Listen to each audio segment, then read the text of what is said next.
तो बिहार एसएससी के द्वारा एक भर्ती निकाली गई जो 12वीं पास कैंडिडेट है उनके लिए ये भर्ती निकल कर आई। जो इसमें योग्यता क्या रहने वाला, जो भी भर्ती निकल कर आई इसमें योग्यता क्या रहने वाला है, बाकी इसका पात्रता क्या होने वाला, चयन प्रक्रिया क्या होने वाला, सिलेबस क्या है, बाकी आवेदन कब से शुरू होने वाला है और क्या इस भर्ती का नाम है, इसके बारे में पूरा स्टेप बाय स्टेप जानकारी देने वाले हैं।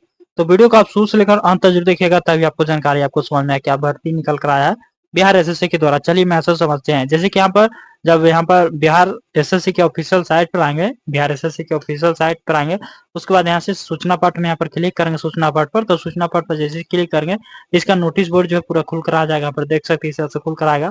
तो यहाँ पर देख सकते हैं यहाँ पर 11/4/25 को डेट में यहाँ पर दिया गया है important notice of for advantage. यहाँ पर ये फील्ड असिस्टेंट का ये भर्ती है एग्रीकल्चर डिपार्टमेंट में।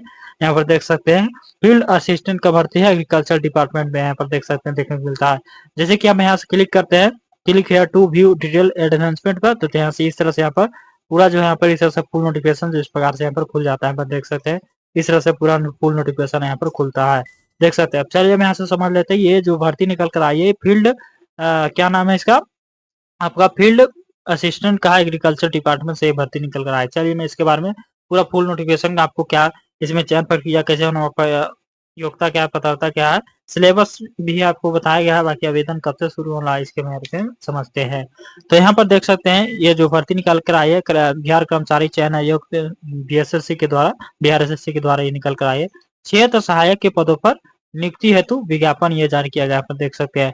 बाकी ऑनलाइन रजिस्ट्रेशन जो होगा, ऑनलाइन आवेदन जो शुरू होगा, ये जो आवेदन शुरू होगा 25/7/2025 से आपका जो है 21/5/25 तक आपका आवेदन चलने वाला है। 21/5/25 तक आपका आवेदन चलने वाला है। बाकी विज्ञापन संख्या 3/2025 है कृषि निदेशालय बिहार पटना के नियंत्रणाधीन बिहार कृषि प्रक्षेत्र के अंतर्गत जो क्षेत्र सहायक के नियमांकित रिक्त पदों पर जो है नियुक्ति हेतु सुयोग उम्मीदवारों से ऑनलाइन आवेदन आयोग के वेबसाइट, मतलब कि ये वेबसाइट से आपका आवेदन होने वाला आयोग के वेबसाइट पर आमंत्रित किए जाते हैं। ऑनलाइन आवेदन भरने की विस्तृत जानकारी आयोग के वेबसाइट पर उपलब्ध है। तो यहाँ पर देख सकते हैं इस तरह जानकारी दिया। बाकी पद का नाम जो है क्षेत्र सहायक रखा गया है, क्षेत्र सहायक है ये पद का नाम। और वेतन नाम मान जो कितना होने वाला सैलरी आपको लेवल 2 होने वाला है। लेवल 2 मतलब की अनु अपू निरक्षित 5200 से लेकर 20,200 ग्रेड पे जो मिलेगा 1900 यहाँ पर रहने वाला है 1900 रुपया 1900। तो यहाँ पर देख सकते हैं वेतन मान यहाँ पर बताया गया है।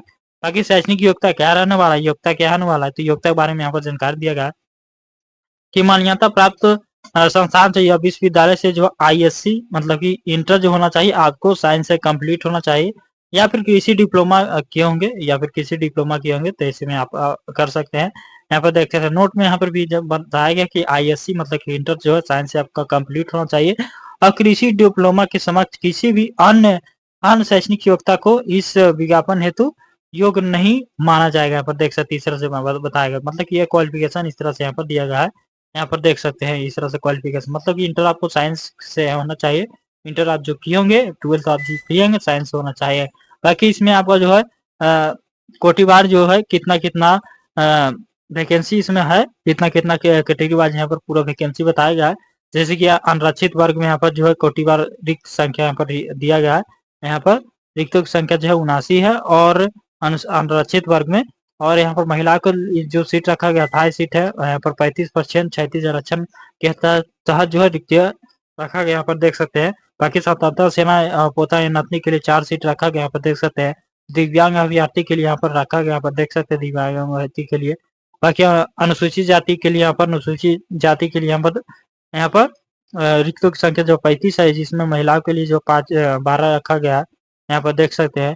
बाकी अनुसूचित जनजाति में 3, अनुसूचित जनजाति में यहाँ पर 2 सीट है, अनुसूचित जनजाति में 2 सीट है। बाकी अत्यंत पिछड़ा वर्ग में 37 सीट है और पिछड़ा वर्ग में यहाँ पर 21 सीट है, जिसमें महिलाओं के लिए 7 सीट आरक्षण में रखा गया। बाकी यहाँ पर देख सकते हैं यहाँ पर पिछड़ा वर्ग महिलाओं के लिए सिर्फ यहाँ पर है, पिछड़ा वर्ग महिलाओं के लिए जो सीट है 7 है, यहाँ पर देख सकते हैं। बाकी आर्थिक रूप से कमजोर वर्ग के लिए 20 है, 20 सीट इसमें रखा गया, जिसमें यहाँ पर 7 सीट महिला के लिए आरक्षित है।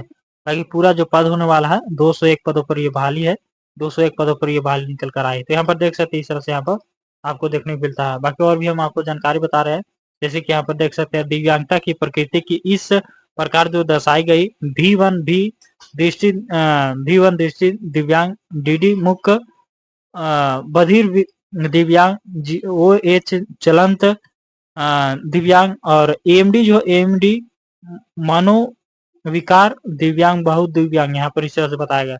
मतलब कि दिव्यांग कई प्रकार का होता है, तो इस तरह से यहाँ पर दिव्यांग के बारे में बताया गया कि इस दिव्यांग में इतना सीट रहेगा। VI मतलब दृष्टि से दिव्यांग है, या फिर DD मतलब कि मुख बधिर दिव्यांग है, OH मतलब चलित दिव्यांग है। तो यहाँ पर देख सकते हैं दिव्यांग कई प्रकार का होता है, तो यहाँ पर आप समझ सकते हैं यह बताया गया।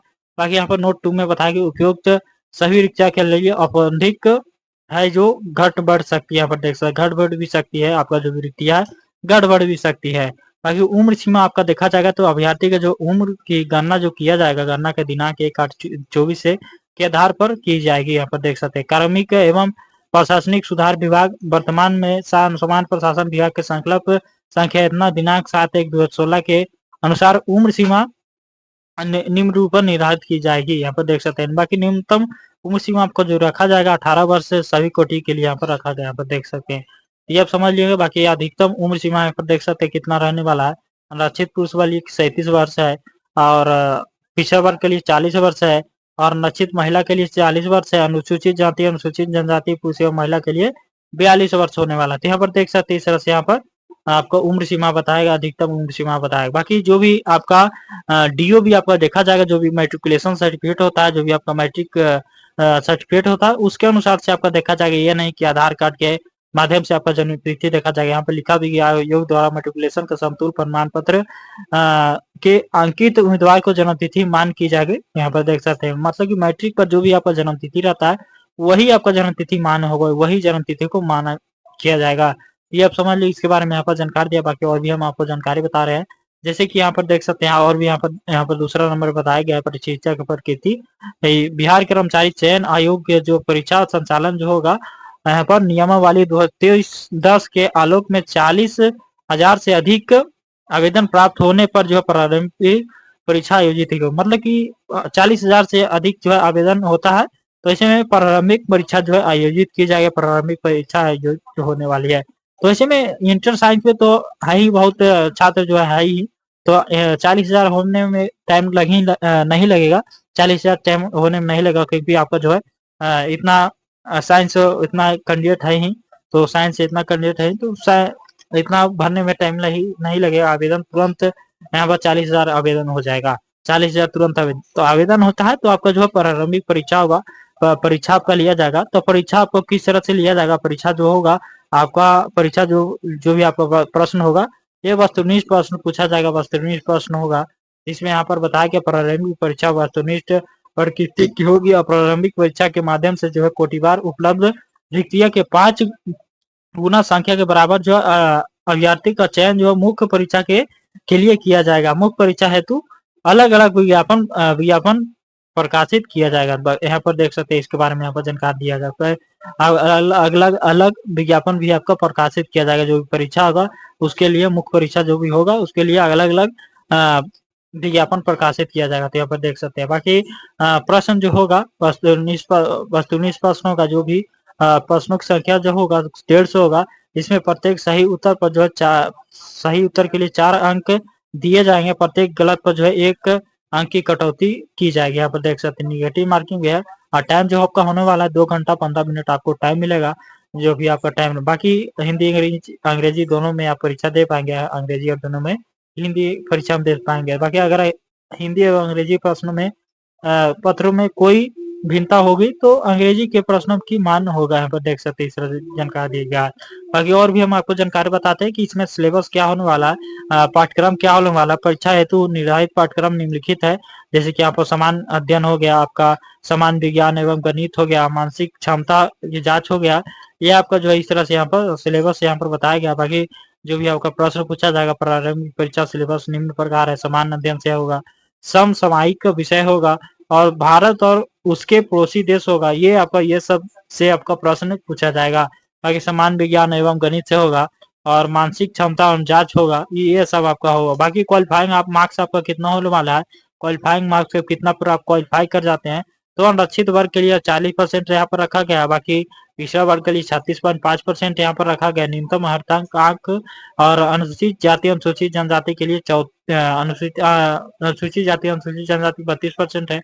अत्यंत पिछड़ा वर्ग के लिए यहाँ पर 34%, महिला वर्ग के लिए 32% यहाँ पर रखा, दिव्यांग सभी वर्ग के लिए यहाँ पर 32% यहाँ पर मार्क्स होने वाला है। तीसरा से यहाँ पर आपका क्वालिफाइंग मार्क्स यहाँ पर बताया गया। तो क्वालिफाइंग मार्क्स आप समझ लो कि कितना आप क्वालिफाई करते हैं, तो आपका जो है इस तरह से आपका जो आगे का प्रोसेस होगा ये आपको ध्यान में रखना है। बाकी आपको जो परीक्षा शुल्क कितना पे करने पड़ेगा, यहाँ पर कैटेगरी वाइज बताया गया। समान वर्ग पिछड़ा वर्ग के लिए यहाँ पर अत्यंत पिछड़ा वर्ग के पुरुष अभ्यर्थी के लिए 540 रुपया पेमेंट उनका कटाना पड़ेगा। अनुसूचित जाति अनुसूचित जनजाति के लिए, बिहार के अस्थायी निवासी के लिए यहाँ पर जो है 135 रुपया पेमेंट करना होगा। सभी श्रेणी के दिव्यांग के अनुसूचित जाति अनुसूचित जनजाति के समान के लिए यहाँ पर 135 रुपया पेमेंट करना पड़ेगा। बाकी सभी श्रेणी के महिलाओं और सिर्फ बिहार के अस्थायी निवासी के लिए यहाँ पर 135 रुपया पेमेंट करना पड़ेगा। जो भी बिहार राज्य से बाहर पुरुष या महिला आवेदन करते हैं तो उनको जो है 540 रुपया पेमेंट करना होता है। तो यहाँ पर देख सकते हैं इस तरह से यहाँ पर बताया गया है। बाकी आपका जो भी पेमेंट करने का जो माध्यम होगा, क्रेडिट कार्ड हो गया, डेबिट कार्ड और यूपीआई नेट बैंकिंग से अपना पेमेंट को कर पाएंगे। बाकी ऑनलाइन आवेदन जो होगा 25/4/25 आपका 21/5/25 तक आपका आवेदन चलने वाला है। 21/5/25 तक आपका आवेदन चलेगा। तो यहाँ पर देख सकते हैं इस तरह से बताया गया है। बाकी आरक्षण भी मिलता है। तो आरक्षण लेने के लिए आपको जो है आपको हम बता देते हैं कि आरक्षण लेते हैं तो उसमें आपको कुछ दस्तावेज अटैच करना पड़ता है आरक्षण लेने के लिए। जैसे कि यहाँ पर अटैच करना पड़ता है, जैसे कि जाति प्रमाण पत्र हो गया, अस्थायी निवास मूल प्रमाण पत्र होगा, निवास पत्र आवासीय प्रमाण पत्र हो गया। तो ये आपको जो है डॉक्यूमेंट देना होता है, ये आपको डॉक्यूमेंट देना होता है। यहाँ पर देख सकते हैं अनुसूचित जनजाति अनुसूचित जनजाति के लिए यहाँ पर जाति प्रमाण पत्र, अस्थायी मूल निवास प्रमाण पत्र आरक्षण लेने के लिए आपको देना होगा। बाकी और भी हम आपको जानकारी देते हैं कि यहाँ पर पिछड़ा वर्ग अत्यंत पिछड़ा वर्ग के लिए जो भी होंगे उनको जो है पिछड़ा वर्ग अत्यंत पिछड़ा वर्ग के लिए उनका जो है क्रीमिलेयर रहित प्रमाण पत्र, मतलब कि उनको जो है एनसीएल बनाने का जरूरत होगा। एनसीएल प्रमाण पत्र को बनाने का जरूरत है, एनसीएल भी बना लेना है और निवास प्रमाण पत्र ये सब अपना एनसीएल जब बनाते हैं तो आपको ये एनसीएल निवास और जाति आय सभी आपको बनाना ही पड़ता है। तो निवास आपका बना ही होगा, तो निवास भी आपको इसमें जरूरी होता है। तो अपना सभी निवास जाति आवासीय आय और एनसीएल भी बनाकर ही रख लेना है, क्योंकि आपका जरूरत पड़ सकता है। तो सभी डॉक्यूमेंट आपका रहता है तो कहीं पर भी आपको परेशानी का सामना नहीं करना पड़ेगा। तो सभी डॉक्यूमेंट अपना रेडी करके रखना है।